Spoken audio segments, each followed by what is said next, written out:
माझे गाव मराठी निबंध।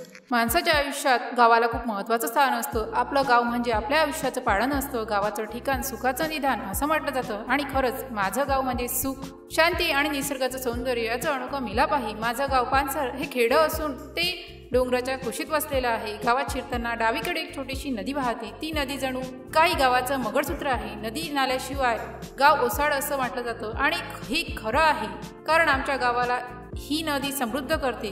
माझ्या गावात माणसं खूप प्रेमळ आणि मदतीस तत्पर आहे। आपुलकीचा ओलावा माणुसकीला फुलवते, हे इथे प्रत्येकाच्या वागण्यात दिसतं। गावातील लोक एकमेकाच्या सुखादुःखात सहभागी होतात। गावात कोणाचंही दुःख असलं तर मिळेल तेव्हा मदतीला धावणं हे इथे सर्वांचं ब्रीद वाक्य आहे। गावात मुख्यतः शेती हा व्यवसाय आहे। शेती हा खऱ्या अर्थाने देशाचा कणा आहे, हे आमच्या गावात राहून सहज जाणवतं। हिरवीगार शेत, त्यावर उमललेली भाताची पिकं, डोक्यावर रात्रंदिवस उन्हातानात राबणारे शेतकरी, हे सर्व पाहताना मन आनंदाने बहरून येते। श्रम ही खरी पूजा, हे इथे प्रत्येक शेतकऱ्याच्या हातावर लिहिलं आहे असं वाटतं। माझ्या गावात सण उत्सव अगदी मोठ्या उत्साहाने साजरे केले जातात। गणेशोत्सव, मकर संक्रांती, होळी, गोकुळाष्टमी असे अनेक सण गावाला एकत्र बांधून ठेवतात। एकीचे बळ हे खरी शक्ती, हे इथे प्रकर्षाने जाणवतं। लहानपणापासून मोठ्यापर्यंत सर्व सणामध्ये सहभागी होतात आणि गावाचं वातावरण आनंदाने न्याहाळलं जातं। माझ्या गावात पावसाळ्यात तर निसर्गाचा सण हे इथे अगदी अनुभवायला मिळतं। गावात शाळा, देवळं आणि जुनी वाड्याची घरं